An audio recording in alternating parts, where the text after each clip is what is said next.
Revolver News has a new bombshell which focuses not just on Ray Epps, but on other instigators, seemingly FBI operatives who were involved in getting the breach of the Capitol going. I'll give you the details.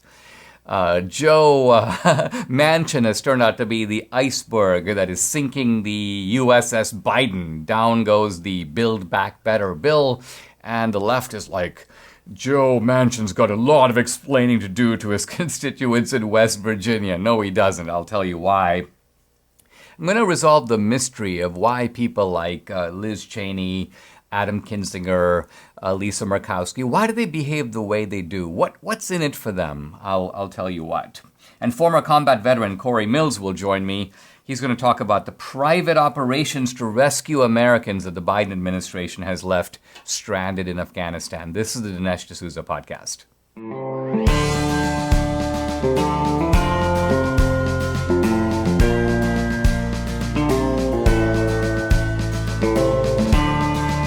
America needs this voice. The times are crazy. In a time of confusion, division, and lies, we need a brave voice of reason, understanding, and truth. This is the Dinesh D'Souza podcast. There is a new bombshell in Revolver News that picks up on a theme that was covered in an earlier story focusing on this guy named Ray Epps, who was prominently seen on video yelling for people to go into the Capitol on January 6th. Now, what makes all this really interesting is that Ray Epps has never been indicted. And yet, he is red-handed as an instigator, in fact, seemingly the primary instigator, directing people where to go and what to do. Now, this fact that they haven't gone after Ray Epps, even though he was originally on an FBI most wanted list, is strange. It's very odd. And by itself, it's just an anomaly.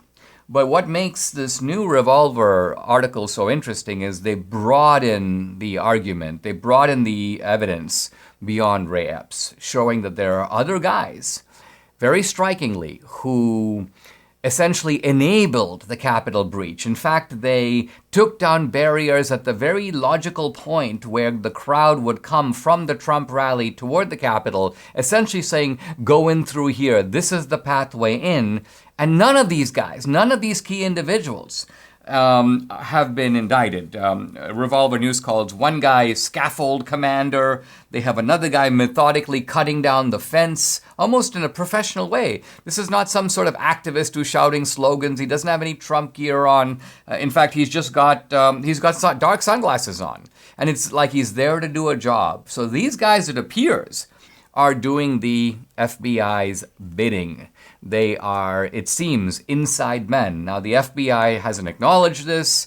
And of course, the left is like, there's no evidence the FBI was involved. Well, what do they mean by evidence? What they mean by evidence is that the FBI hasn't publicly admitted that they instigated January 6th. That's the only thing that for the left would constitute evidence. By contrast, people shouting, go in the Capitol, and other people cutting the fence, and a third guy standing on a booth tower basically directing people in, all these people unindicted. That's not evidence. Oh, nothing to see here, folks. That doesn't mean anything, Dinesh. So this is basically the state that we're in which evidence, real evidence, this is when you're trying to solve a mystery and you're pointing to facts on the scene captured on video and you're asking legitimate questions, you are interpreting empirical evidence, whether the left chooses to deny it or not. Now, I'll just give you a little glimpse of what's in the Revolver article. And I want to say that, this is why it's so important for our side to do investigative reporting. And there's so few people who do it. There's an awful lot of sort of conservative intellectual punditry. But I found even in my own work, the most effective work is stuff like my movie on Obama, which shows you a side of Obama that you hadn't seen before. And it's like, look, see for yourself. Wow, we had no idea. Or even the history of the Democratic Party. That's scholarly fact-finding, scholarly digging that shows that, listen, even after he signed the Civil Rights Act of 1964, Lyndon Johnson was still a raging bigot. So it makes no sense. The left's argument that he somehow changed his mind makes absolutely no sense in the view of the facts produced right here. Now, in the Revolver article, they show they're taking on the left's narrative, which is that basically the breach of the Capitol got going when the Proud Boys got there. This is the kind of, call it the New York Times version of the story. But, says Revolver, that's impossible. The Proud Boys didn't get to the monument, to the Peace Monument until 12:48 p.m., when the real breach occurred by Ray Epps and by the other guys around him, the guy on the tower, the so-called scaffold guy, when that occurred, the Proud Boys were still eating lunch, and Trump was still speaking. So the timeline is really important here. The guys who enabled the breach were not the Proud Boys. They were a group of unidentified guys, well, unidentified with the exception of Epps, who is identified. And none of these people have been indicted by the FBI. This is what's so telling. Revolver calls them the breach team. And what you do is you see them not just taking down any barricades, they're taking down the exact barricades that make it possible for the crowd. Remember, a crowd is sort of like an animal without a kind of guiding intelligence. It's moving kind of aimlessly toward the Capitol. Now, had there been a breach in some side location, the crowd would never have found it. But the breach here was strategically calculated for the crowd to go in. It's almost as if, and this is the phrase from Revolver, this might have been, quote, the largest legal booby trap in American history. Now, the left might say, well, Dinesh, this is are you trying to peddle some sort of a conspiracy theory? Are you trying to sort of imply some sort of an inside job? First of all, the idea of a conspiracy is the left's own theory. I mean, the left says that January 6th was an inside job. So it's not as if the left claims that January 6th was a spontaneous action by a crowd, and the right is saying it's an inside job. Both sides are saying it's an inside job, and of course the disagreement is about who did the inside job. So from the left's point of view, this is sort of the Liz Cheney version of the story, which is the Pelosi version. It was Trump and the Trumpsters around him, and the January 6th commission is with like relentless, indefatigable sleuthing. You know, let's get Mark Meadows' text. Let's see if he was communicating with Louis Gohmert. So they're following their inside job theory. But what they're not doing, and I don't believe they're going to start doing, because this is too explosive for them to even touch. What about the inside job theory from the other side, which is that the FBI is the one? This is a question. It's not an answer. But I think the significance of the Revolver expose, and this is what good journalism does, is it raises powerful questions and provides supporting evidence that makes the questions legitimate and demands public answers. Now, concluding this article, Darren Beatty, the editor of Revolver, whom we've had on the podcast, realizes that he needs a smoking gun. He realizes that no matter how detailed your article, and this is a beautifully detailed article, I mean, it gives you almost a minute by minute, frame by frame, with video evidence for you to look for yourself and see. But at the end, Darren, I think, knows that he needs just one thing more. And what is it that he needs? Well, I'm just going to read his tweet. He says, as wrong as it is to work as an entrapment agent for the feds, many of these people are manipulated by their higher-ups. They're not told the full story, and all it takes now is one brave informant with a conscience and BALLS to take the story to the next level, expose your handler. So yes, what we need, and what Republicans, if they had any sense, would be looking for this, trying to bring out one of the FBI agents who was actively involved in instigating January 6th to go, you know what, this stinks. This is not the way a government should treat its own citizens. This was a trap set by the government, and I'm going to step forward, and I'm going to spill the beans, and I'm going to go before Congress, and I'm going to go before the American people, and I'm going to tell them what we all want to know, what really happened. Mike Lindell is just one amazing guy. I mean, we just learned he's going to be donating 10,000 pillows to families devastated by the tornadoes in Kentucky. This guy just has a huge heart. These pillows will arrive on Christmas Eve. Now, Mike couldn't do any of this without his loyal customers, people like me and people like you. You can get the lowest price in the history of MyPillow for the classic standard MyPillow. Now, it's normally $69.98. You can get it for $19.98 with promo code Dinesh. These wonderful pillows, they won't go flat. You can wash and dry them as often as you want. They maintain their shape. They're made in the USA. By the way, queen size pillows regularly $79.98, now $24.98. King size regularly $89.98, now $29.98. And MyPillow isn't just pillows. Mike's got over 150 products, everything from sleepwear to robes to my new beds. So go to mypillow.com or call 800-876-0227. Use promo code Dinesh to take advantage of Mike's special offers on the pillows and on all the other products. The number again, 800-876-0227, or go to mypillow.com. Make sure to use promo code DINESH Dinesh. Joe Manchin has sunk the big Biden better build back boondoggle. This ridiculous Titanic of a legislation, this $3.5 trillion bill that they had obligingly scaled back to the 1.75 trillion range, essentially to woo Joe Manchin. Well, the good news is he's not going for it. And what I love is not only his no, but the way he did it. He goes on Fox News, and apparently, without even telling Biden, he goes, I'm a hard no. I'm not going to do it. I can't vote for it, to quote Joe Manchin. And apparently the Biden people are absolutely furious. They're like, we had him over to the White House. We had him sitting in the very chair. We have foreign dignitaries. We even had him to Joe Biden's house in Delaware. So apparently they thought that all this kind of courting of Joe Manchin would cause him to buckle in the way that their normal Democratic sleazeballs do buckle. They basically ask, what's in it for me? What are some goodies you can offer me? And they sell out. But with Joe Biden, he's not doing it. And I love his quote. My Democratic colleagues in Washington are determined to dramatically reshape our society in a way that leaves our country even more vulnerable to the threats we face. Wow. So what are those threats? Well, he's talking about inflation. He's talking about creating chronic government dependency, which is to the long-term competitive disadvantage of the United States. So there are all kinds of good things that have come out of this. And well, I guess on a very small note, one good thing is, I was getting a little tired of that little indefatigable Indian fellow, MK Manu Raju, who keeps running after Biden everywhere. Are you going to vote for it? Are you going to vote for it? Are you going to vote for it? Are you going to vote for it? You know, and Manchin would be like, I said Biden, but I meant Manchin. Manchin would be like kind of putting him off. I guess now Raju can go chase after someone else because Manchin has declared his position. ABC News headline, a single senator is about to seriously set back an entire presidential agenda. A single senator. Manchin's doing it on his own.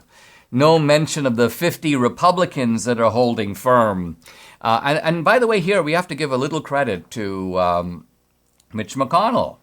I've been critical of McConnell on the podcast, and for good reason, I think, but there's another side. McConnell has done an amazing job, a great job.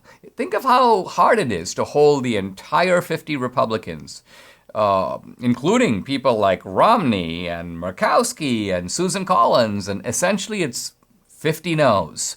And it's the 50 no's plus Manchin that creates the 51 vote majority in the Senate. So the Democrats are acting like Manchin is thwarting a majority, but the simple fact of the matter is that the defeat of this legislation is a triumph of democracy, of majority vote. Why? Because a bipartisan coalition of 51 senators has shut down a minority scheme, by a scheme run by the minority in the Senate to ram this through with the help of media pressure. And so, fortunately, democracy prevailed, and the majority got its way. Now, I'm laughing at Bernie Sanders because he goes on, I think it was CNN, and he goes, Joe Manchin's got a lot of explaining to do to the citizens of West Virginia. And I'm thinking, Wait, are you telling me that this left-wing socialist from Massachusetts, this guy who's basically never worked a day in his life, this guy who's gone from being a private leech to being a public leech, this guy understands West Virginia better than Joe Manchin, a state, by the way, that Trump carried by almost 70%, by almost a margin of over 30 points? There have been polls in West Virginia, and West Virginians overwhelmingly oppose this Better Build Back. So it's actually no mystery. You don't have to read the tea leaf. Why would Joe Manchin do this? Unless you think that Joe Manchin is some kind of a serf of Pelosi, Schumer, and Biden himself. Joe Manchin is doing what his constituents want. He's actually representing, as by the way is Sinema, whose vote was never assured for this legislation. The good news is that I think this bill is dead in the water. Now, Biden isn't admitting this. He's like, well, we're going to have to get back to it early in the new year. But there's a lot of bad blood that is now brewing between the White House and Manchin. And part of it is the stinging statements that the White House is putting out, basically implying that Manchin has, quote, done a breach of his commitments to the president. So Manchin's a liar. Manchin gave assurances and he's now backing out of it. And then here's the White House. Maybe Senator Manchin can explain to the millions of children who've been lifted out of poverty, in part due to the child care credit, why he wants to end a program that is helping achieve this milestone. We cannot. So Manchin doesn't care about children, but apparently Biden, Psaki, and the White House does. So apparently Manchin is really annoyed at these people, and I'm delighted at his annoyance, and I'm also delighted at the discombobulation of the left. I think it's time for Manchin to really think about kind of, just jumping over the tennis net, going over to the other side. Because, he would be a kind of a rhino, I admit. He would be a rhino in the Republican camp. But this is a time, and it may be the only time, where we can say a good word for the rhino. You've probably heard the breaking news. U.S. consumer prices soared 6.8% compared to last year. This is the biggest increase since 1982. You need to protect your investments from this out-of-control administration, or you're going to have, not a whole lot left for the future. The best thing to do is to save and to take care of your savings. Now, you're making a mistake if you aren't diversifying your savings. Hold gold in a tax-sheltered account, or just hold gold in your home, in your safe. I buy my gold from Birch Gold. It's the only company I trust and recommend. And when you buy gold from Birch Gold by December 23rd, they'll send you free gold for every $10,000 you purchase. First time they've ever offered free gold. Now, with thousands of satisfied customers, an A-plus rating with the Better Business Bureau, you can trust Birch Gold to protect your savings. So go ahead, just a few days left. Text Dinesh to 989898 to claim eligibility for their free gold with purchase offer by December 23rd. Again, text Dinesh to 989898 and protect your savings today. How do you solve a problem like Liz Cheney? I guess I'm using the line from The Sound of Music. How do you solve a problem like Liz Cheney? Well, one way you solve a problem like Liz Cheney is you try to understand what is motivating Liz Cheney. And this is not actually obvious. I mean, think about it. Here's Liz Cheney, who was kind of a pretty solid Republican from a solidly Republican state, Wyoming. And now she has become a kind of systematic basher of Trump and the MAGA, the Make America Great Again movement. And she takes every opportunity she can to sort of turn the knife. She takes great delight in doing what she does. She appears now to be a pawn of Pelosi. And let's think about the vicious response of Pelosi and the Democrats to her own family, to her own father. They treated him like he was a monster, a warmonger. So why would Liz Cheney be acting in this way? Yes, part of it is a hatred of Trump, but the broader question is what's in it for her? What is she doesn't seem to have much of a political future in Wyoming. I think she is basically, not dead man, but dead woman walking, politically speaking, in her own district. Lots of people are gearing up to run. Trump has already made an endorsement. Liz Cheney may as well throw in the towel. So where is Liz Cheney headed? And it's a bigger question than Liz Cheney. You can ask the same question about, Mitt Romney, the same question about Murkowski. Where are they? What are they going for? Now, by the way, we should distinguish this question from what is, say, Susan Collins going for. Because what Susan Collins is doing is she's actually representing her constituents. She's representing a middle to somewhat blue state, Maine, and she is running to the middle and is articulating positions in the middle because that's where her constituents are. But that's not true of Romney, and that's not true of Liz Cheney. So what is the method, if there is one, to their madness? I want to argue that really what they're up to is a form of long-term careerism. Now, here's what I mean by this. If you are a conservative in the Congress and you sell out, there are huge rewards waiting for you. You have a smooth path after Congress. So I think with Liz Cheney, she's not thinking about how do I get reelected. She knows that's gone. And she, will sometimes say, well, she's angling for a position on MSNBC or CNN. But there are much better, much more lucrative, much more culturally, positions with far more cultural cachet than that. She could go on various corporate boards because suddenly she's now the voice of conscience. Suddenly she has become the person who can be counted on to be, as a Republican, I'm going to criticize Republicans. There's a market for that in liberal culture, including in woke corporations. Look at, for example, a guy like Paul Ryan, who serves on corporate boards, is in fact on the board at Fox News. Look what a lucrative career that guy's had after an extremely ineffective, virtually useless career in the House. Liz Cheney could go for university president. That's the kind of job that I can see her getting, not just in Wyoming, but somewhere around the country. Foundation president. There are foundations that have huge amounts of money, liberal foundations or even moderate foundations that go, well, you know what, Liz Cheney's kind of in the middle, but, she's a Republican, but she's not a Trumpster. And so there are lucrative positions in the foundation world waiting for her. There are lucrative book deals waiting for her. All kinds of publishers. Liz Cheney, talk about your journey, how you learned that the conservative values that you were raised in have now been usurped by a bunch of madmen, and how you're the sole voice of sanity speaking for moderate conservative values, which basically incline you today toward the Democratic Party. Liz Cheney, I wouldn't be surprised, will turning up at Davos in the kind of international circuit, getting all kinds of prizes and awards.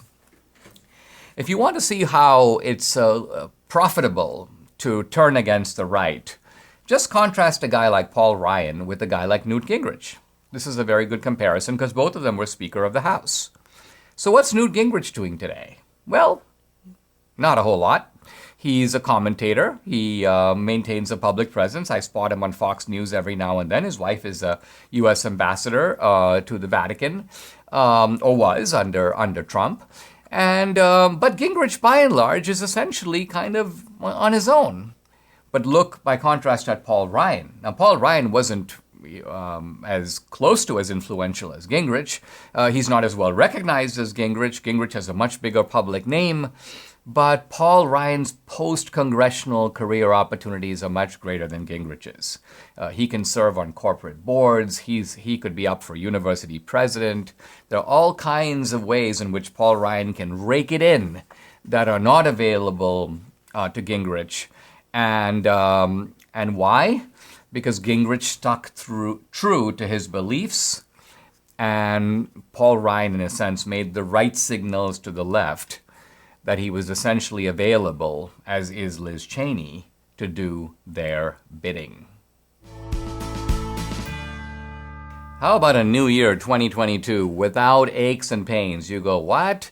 Well, aches and pains come to us all eventually, whether from the normal wear and tear of time or from injury. But you know what? There's a solution to all this. It's called relief factor. Now, relief factor supports your body's fight against inflammation, and it's inflammation that's the source of aches and pains. The vast majority of people who try relief factor, they're hooked on it. They say order more. Why? Because it works for them. Debbie is a true believer in relief factor. It's been a game changer for relieving the pain caused by her frozen shoulder, and she knows if she doesn't take it, the pain's going to come right back. So Debbie says, well, I'm never going to be without relief factor again, because being able to lift her arm and exercise emphasize this is super important to her. Relief Factor is the tool she needs. She's glad she's got it. You too can benefit. Try it for yourself. You'll see. Order the 3-week quick start for the discounted price of just $19.95. Go to relieffactor.com or call 833-690-7246 to find out more about this offer. That number again, 833-690-7246, or go to relieffactor.com. Feel the difference. You know, guys, the Biden administration has left Americans and American allies in Afghanistan, and we don't hear a whole lot these days about it in the media. So I'm really happy to invite Cory Mills to come on the podcast. Cory Mills is a candidate for Congress, Florida District 7. He's a decorated war veteran, combat veteran. He served in Afghanistan and Iraq. He's also been a Trump appointee to the Pentagon as a Department of Defense advisor. And he's been involved in something very interesting, namely rescue efforts, private rescue efforts of Americans in Afghanistan. Cory, welcome to the podcast. Thanks for joining me. Let me start by just asking you, I mean, isn't it strange if we think back to the hostage crisis? Now, this is going back to the late 1970s, early 80s. But I just remember when I first came to America, you know, Walter Cronkite on the media, you know, it's the 49th day, it's the 50th day of the hostage crisis. They kept it front and center in the American eye, you might say. But with Afghanistan, apparently to cover for Biden, it's like, let's move on. We don't want to hear a word about it. Do you notice this as well? Yeah, absolutely. I mean, if you notice anything with the Biden administration, you see where their media cycles move past all the negativity very abruptly. You see this where during the Trump administration, they were counting every individual COVID death, but now we've got over 100,000 opioid overdoses, and yet nothing's being tracked. You've got hundreds of days where Americans have been left behind who are being hunted by ISIS and Haqqani and Taliban. But it just continues to speed on past to try and look at Build Back Better or another thing that highlights. So again, journalism for the most part has changed so much that it's just not what it was during the Walter Cronkite days. Now, hey, Cory, you did something which I think is very remarkable, is that given the failure of the government, you said, listen, I have some expertise in this area. I know the terrain. I'm going to do something myself. I've been reading about the particular case about you rescuing or being involved in the rescue of this woman named Mariam, who's from Ronnie Jackson's district in Texas. But walk us through a little bit how you did this and what do these private rescue operations look like? Well, we were called by Congressman Jackson and Congressman Mark Wade Mullen because simply the Department of Defense, Department of State gave them no solution, gave them no answer. And we knew that this mother and her 3 children, who are Texas natives, by the way, these aren't people who came from Afghanistan. These are born and raised Texas natives who went to visit a grandfather who was ill and who was, towards the end of his life. And so when the Biden administration had made the efforts to close down Bagram Air Base, they had no choice but to take over the domestic international terminals. That shut down all international flights. That meant that any Emirates flights, any Ariana flights, Cam Air flights, all of those were canceled because they took over this air base, the Americans did. They could have maintained Bagram Air Base this entire time, which has 2 runways, could have housed tens of thousands of people, had safe standoff distance, which would have provided enough security and provisions to have, in my opinion, it would have saved the 13 U.S. service members who died, and you could have still allowed the international flights. They literally destroyed the country's, evacuation program by giving Bagram away and by taking over a civilian airbase. And that's where the trouble started from the beginning. Now, it sounded like in this particular case involving this family that you mentioned, you couldn't get them out by air for the simple reason that the Biden administration wasn't letting them land. And so you had to sort of get them out by land, get them out across the border, and then fly out only from there. First of all, describe why that was necessary, and second, how it occurred. So my team and I, we had an approved what they call PPR, which is essentially coordination with the landing tower on when we were slotted to land. We had all the necessary FAA approvals. We'd already designated the aircraft under the FAA as a humanitarian air flight, which means that we could come in and not just fill seats, but actually fill to the weight and balance capacity, which would have been 25 Americans that we were slotted to save. When we were 9,000 feet off the deck and we were actually in landing configuration, we were waved off multiple times by the United States government. At which point we had our PPR denied. We applied 3 times in the air through our contacts and connections. We were approved. The ground command again, canceled this and tried to prevent us from landing. Even scrambled a fighter jet to fly over and buzz the aircraft to try and thwart us in our efforts. We refused to leave the airspace again. They then threatened to confiscate the aircraft once it lands, take away its aircraft operation certificate, everything. At which point we then had to move to the secondary landing location. It's worth noting, however, Dinesh, that as a result of us having to go to another alternate landing position, a few hours later is when the Abbey Gate explosion went off that killed a couple of Americans, not just on the inside, the 13 brave U.S. service members, but also Americans on the outside, which the Biden administration is not reporting.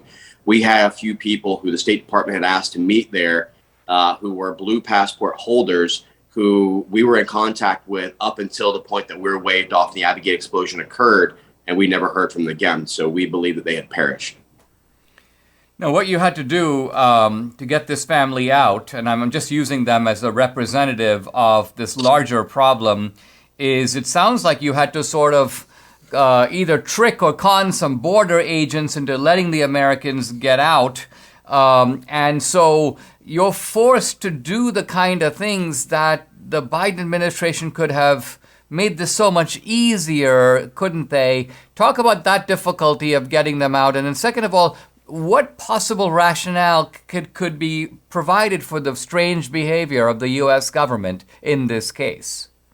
Well, there's no rationale that could be explained for the America Last agenda the Biden administration put forward. They left Americans behind. They left SIV members who had supported us and served with us, linguists and interpreters, etc. And yet they claim that it was a great, airlift operation success, but they don't talk to the American people about the fact that 80% of the people they put on the plane have no SIV, have no background check. They're living on military bases right now in America on the taxpayers' dime. And meanwhile, hundreds of Americans are still left behind in Afghanistan, tens of thousands of SIV applicants and thousands of approved SIV members who are left behind and forgotten by this Biden administration, to include even a guy who saved President Biden's life himself. So, it's very interesting that not only did they stop us in that first attempt, Dinesh, but they also had an aircraft that was set up that was going to leave from Mazar-e-Sharif. We had, tens of I want to say it was about 70 plus Americans on this aircraft slotted and vetted to go. And at the last minute, the Taliban had approved the flight. DOD CENTCOM had approved the flight. The State Department had approved the flight. We moved all of our packs all the way over to the airport to try and get to safety. And the State Department claimed that they needed to vet the manifest again. That grounded the flight, canceled the flight. Taliban no longer approved any further flights going out of Mazar-e-Sharif, which then left us with option C, which is to create and actually conduct the very first successful overland rescue of Americans since the fall of Afghanistan. And then what I find particularly appalling is that once you got him out, there was the Biden administration to say, wow, amazing job that we did. Our embassy staff were there to greet these people, so they don't make it easy on you, but when you do it, they're there to essentially applaud themselves for this. Wow, Cory Mills, very eye-opening. Thank you so much for joining the podcast. Love to have you back sometime. Thank you. I'd love to come back. Thanks so much, Dinesh. Merry Christmas, everyone. It's the season of giving, but you know what? You've already given enough to your internet service provider. If you haven't been using ExpressVPN every time you've gone online this year, and I'm not just talking about the enormous internet bill you pay every month, every time you go online without ExpressVPN, your service provider like AT&T, Verizon can see and log every single website that you visit. And yes, that includes all the sites you visit, even if you're in so-called incognito mode. And this is why I'm kind of done giving to my internet service provider. I go online with ExpressVPN. Now, this app encrypts and reroutes 100% of my network data through their secure servers, so my provider can't see a thing. It couldn't be easier to use. Simply fire up ExpressVPN on your devices, a phone, a laptop, whatever. Tap one button and boom, you're connected. That's it. It's time to take back your internet privacy today with the VPN rated #1 by TechRadar and Mashable. Visit expressvpn.com/Dinesh and get 3 extra months of ExpressVPN for free. That's expressvpn.com/Dinesh. Go to expressvpn.com/Dinesh. I want to talk about the San Francisco District Attorney, Chesa Boudin. Debbie and I talked about him on the podcast a few days ago, and there is a recall petition that has gathered enough signatures, so there will be a recall election to yank this guy out. But that's not till the middle of next year. In the meantime, the guy continues to do a tremendous amount of damage. And I thought it'd be interesting to look at how these sort of Soros-funded DAs, these left-wing DAs that now are in charge of law enforcement in major cities, major democratic cities, I should add, how they actually operate in particular cases. There's an interesting article in the American Thinker which spells this out. Now, the case we're talking about involves a young woman who is black, originally from Ethiopia, and evidently a drug addict. This is a young woman named Emma Dio. Now, she was adopted in America by a white family, but she proved sort of unmanageable, and so she was in a kind of drug treatment center, where she was accosted by 2 MS-13 gang members. There was an altercation. They attacked her. She apparently had a knife, so she pulled out the knife, but they had guns. So you have 2 big, burly guys with guns. You've got a relatively petite young woman with a knife, and the guns are obviously going to be decisive here. They shot her dead, and then the case came before Chesa Boudin. Now, Chesa Boudin decided no charges need to be filed here. What is right? So the white family that had adopted Emma Dio decided, let's go meet with Chesa Boudin. There's a video of the incident, so you can actually see what happened. And so this white family meets with Chesa Boudin. It's a meeting with Chesa Boudin, Christine Soto DeBerry, who is a victim's advocate, and a woman named Diane Knowles, who is a veteran of the DA's office. So you've got the Boudin and his sidekicks on one side, and then you've got the white family on the other talking about their Ethiopian adopted daughter. So Chesa Boudin says, this is a self-defense case. Self-defense case. The MS-13 gang members were defending themselves. Against what? Against this Ethiopian woman who attacked them? No, she didn't attack them. They attacked her. Now, she did pull a knife to defend herself, and they shot her. So where's the self-defense? There is a self-defense from her point of view, had she killed them. But where's the self-defense from their point of view? There is absolutely none. So Boudin says, quote, it's self-defense. Emma had a knife. So apparently for Boudin, the fact that Emma had a knife meant that she was attacking them and they were defending themselves. Now, the family then says, let's watch the video. And the father goes, look at Emma. She's running away. Where's the self-defense? Emma is trying to flee from these guys. And then they shot her. Now, Chesa Boudin says, we never recovered the gun, so we can't charge him. Evidently, what happened is one guy shot her and dropped the gun. The other guy picked it up. And so the cops don't have the gun. But Chesa Boudin is saying, since we don't have the gun, we can't charge him. But the family then goes, well, you keep talking about the knife. You don't have the knife either. And Chesa Boudin says, yeah, we don't have the knife, but, we can see the knife on the video. Well, you can see the gun on the video. So what I'm getting at here is when you see the way in which these guys manipulate and twist facts. And so finally, Chesa Boudin agrees to watch the video again. And they watch it again. And the family is now commenting on it. I want to quote them. Quote, when you read his energy, this is Chesa Boudin's energy, it's like, I'm not doing anything on this. I have to sit here and listen to this victim's family wasting my time. So what they're getting at is tone. They're basically saying that Chesa Boudin, he could care less. To him, he has the mindset in which the victimizer is the true victim. And the victim, in this case, the young Ethiopian woman, is the victimizer. So, most of the people who lose their lives in these situations are people who are sort of on the margins of society. See, this is a woman without political pull, without political capital, probably has less political pull than the gang, MS-13. And with Chesapeake, you've got a guy, essentially a hardcore socialist, and I would say communist. A guy who basically developed his radical views through his parents, who were criminals, and also through his radical associations with Chavistas, with Cuban communist Castroites. This is a hardcore guy. This is not some guy who's like deluded by sympathy for criminals because he had a professor at Bowdoin College who told him that criminals are misunderstood people in society. Chester Boudin is a real bad guy. This is a true savage who doesn't care about human feelings and doesn't care about victims. And it can't be soon enough to give him the boot. He's a very dangerous individual, particularly one to be put in charge of law enforcement. After taking Balance of Nature, Debbie and I have noticed a real increase in energy. And for Debbie, regularity was a problem. It was solved by the fiber and spice. Now, we love taking Balance of Nature because we can't possibly eat the correct servings of fruits and veggies every day. So for us, this makes total sense. In fact, our technical director, Brian, got curious about Balance of Nature. So we said, hey, try it. And he says, well, he's here. So I'm just going to let him pop his head in and tell us. What's been your experience, Brian? It was really good. I mean, I was just noticing this extra energy and realizing what I wasn't getting in my normal diet.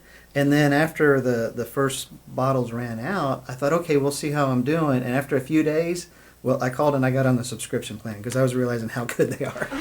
Absolutely. Well, Debbie and I can totally ratify that. We take 10 daily servings of the fruits and veggies. They're all in 6 small capsules. Absolutely no trouble swallowing. Always fresh.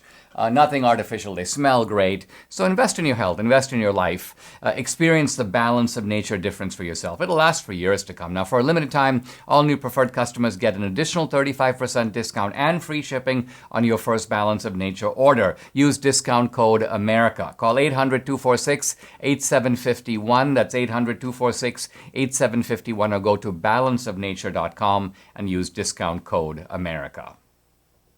A group of left-wingers from Jake Tapper to Vanity Fair to CNN are accusing Trump of being an anti-Semite. Yes, I kind of kid you not. Let's think about this for a minute. When you're calling someone anti-Semite, you need a little bit of context.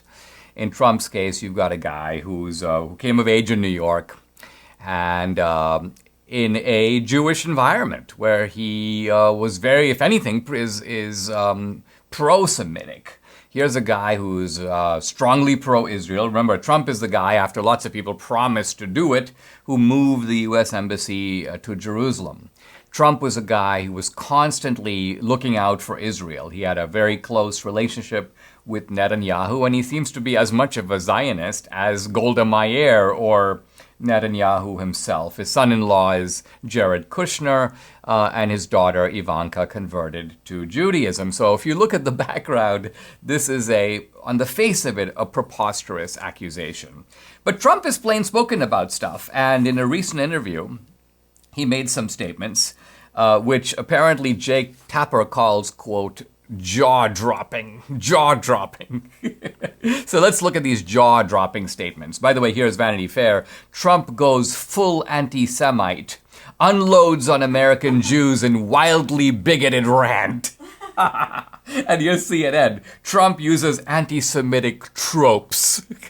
This is Gabby Orr of CNN. She probably just learned the word trope.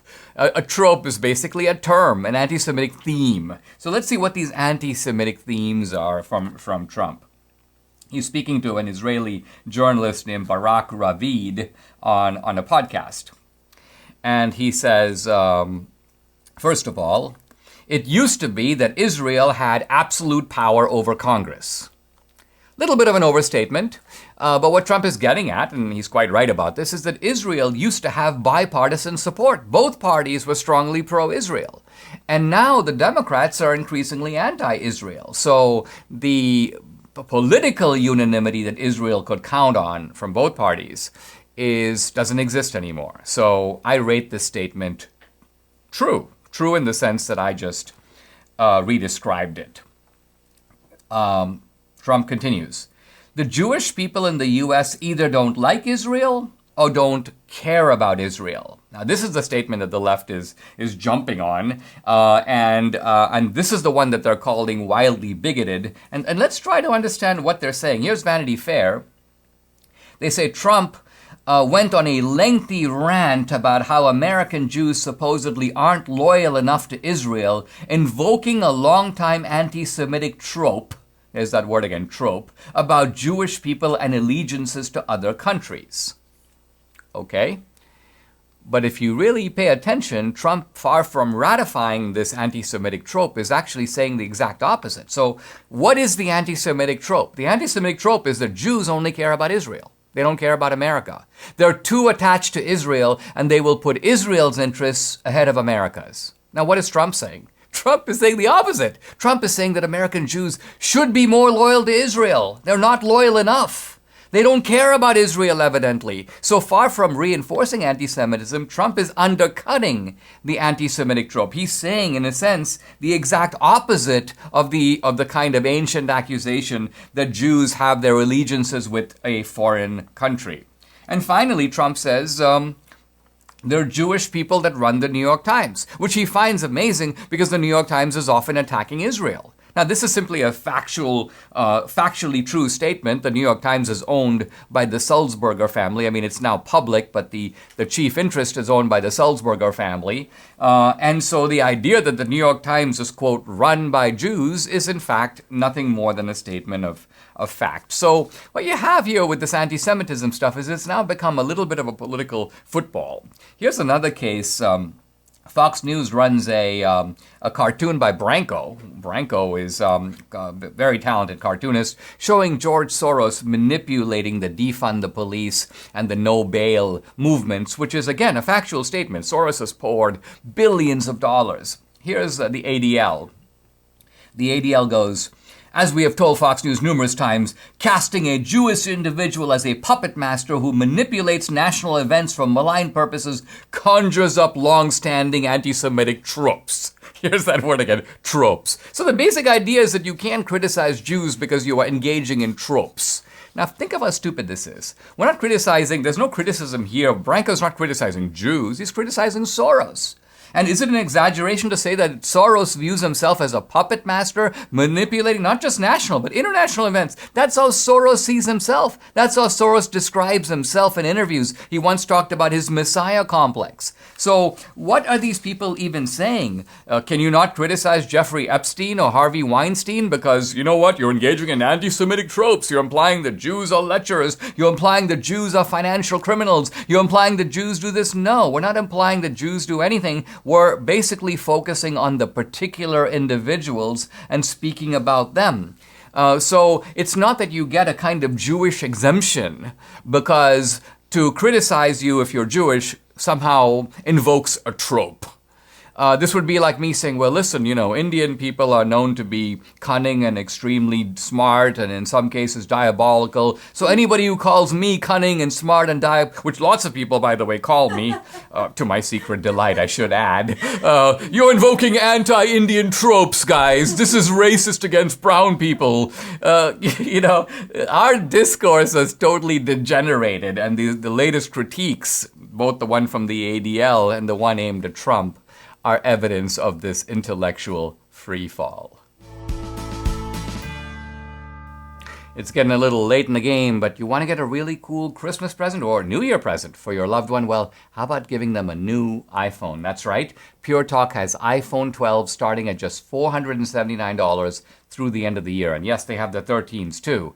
Now, I switched to Pure Talk and I'm getting great nationwide 5G coverage. Yes, it's the same coverage as the big guys and you can too. Huge savings. The average family saves over $800 a year. Now, that's just smart. I wouldn't tell you to use a service I'm not completely happy with. Make the switch. With Pure Talk's 30-day risk-free guarantee, you have absolutely nothing to lose. Unlimited talk, text, and 6 gigs of data is just $30 a month. And like I said, the iPhone 12, like mine, take a look, just $479 $479. Go to puretalk.com, shop for the plan and phone that's right for you, then enter promo code SAVEHALF. You'll save 50% off your first month, and you'll save on a new phone. That's puretalk.com, promo code SAVEHALF. Pure Talk is simply smarter wireless. Some restrictions apply. See site for details.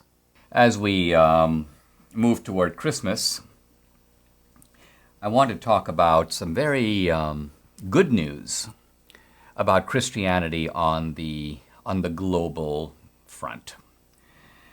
My message is that Christianity is thriving around the world. And ironically, the atheism, the secularism that was supposed to be the future of the world, is turning out not to be the future at all. Now, these are startling developments, but they're also startling developments that are not obvious to many of us who, so you may say, don't live in the right neighborhood. So here's what I mean. Let's say you live in New York City, or you live in Los Angeles. You go to a local church and you see, wow, this is a big cathedral, this is a beautiful church, but wow, there's only a dozen people in it.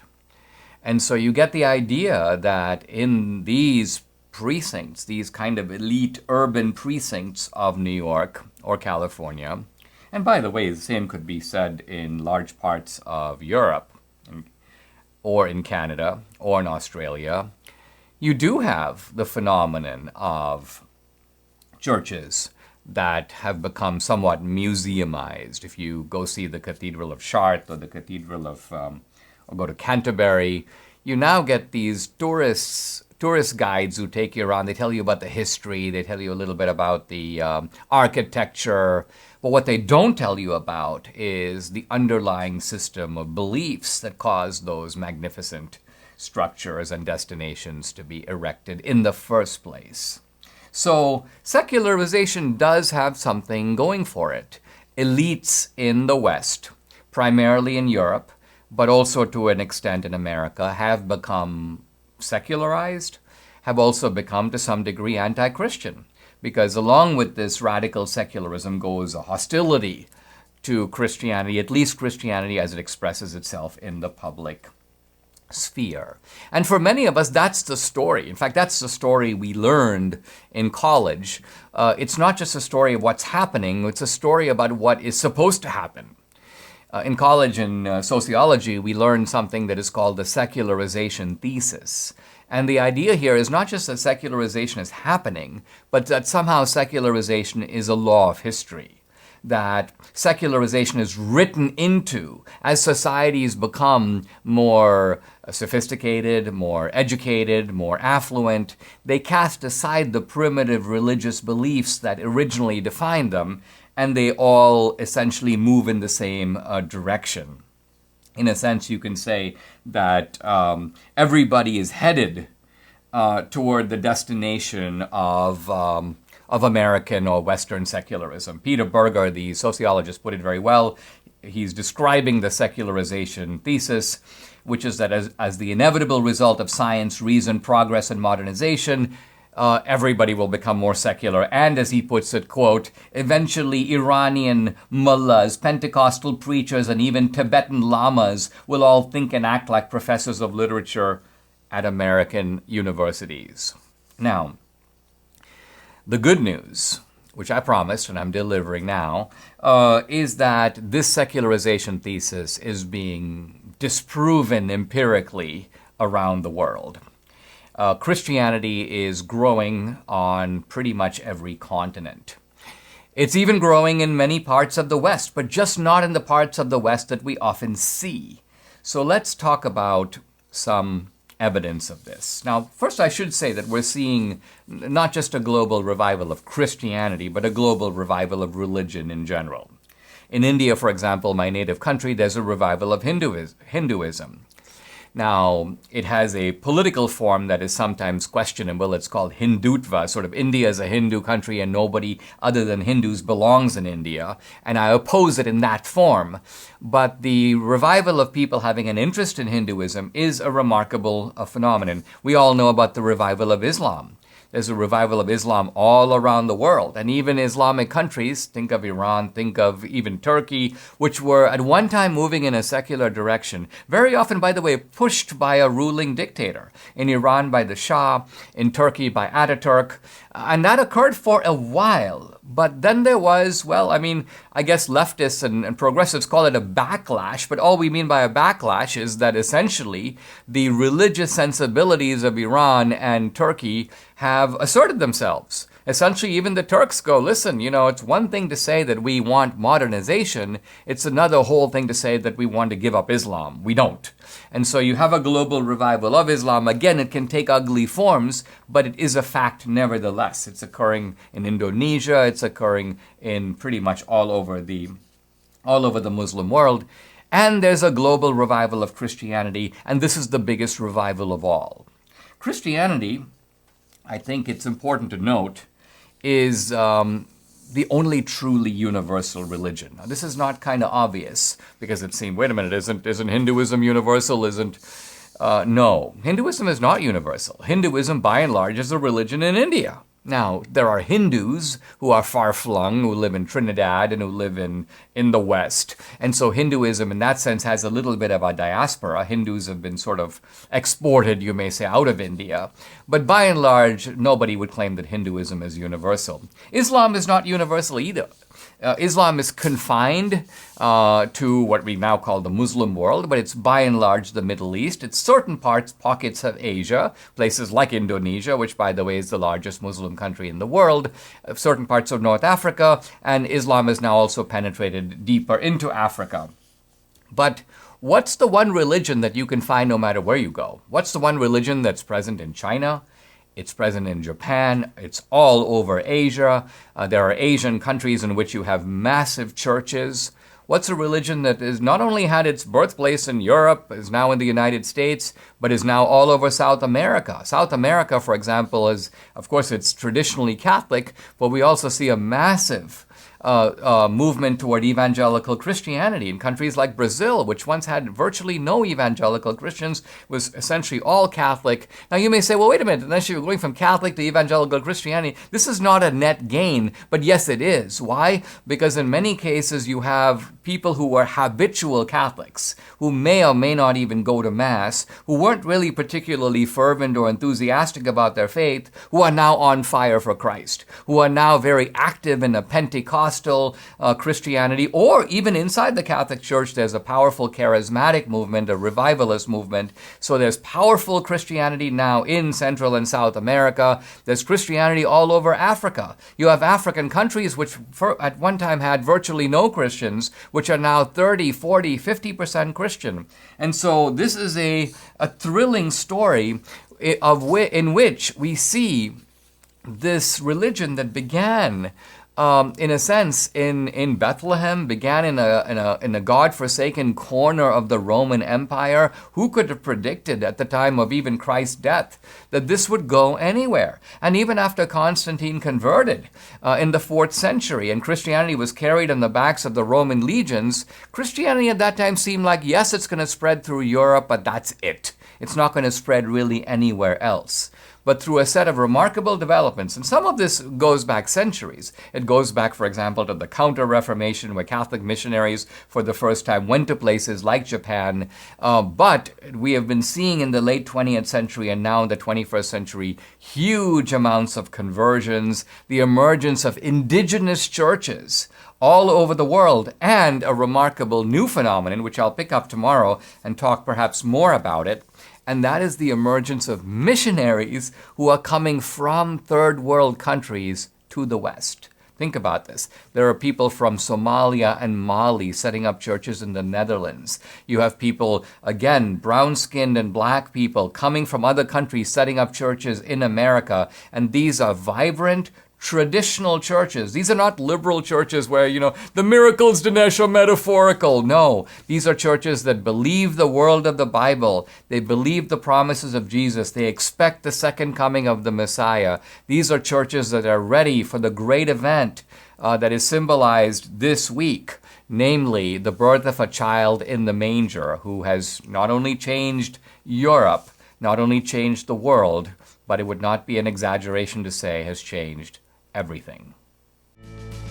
Subscribe to the Dinesh D'Souza podcast on Apple, Google, and Spotify, or watch on Rumble, YouTube, and SalemNow.com.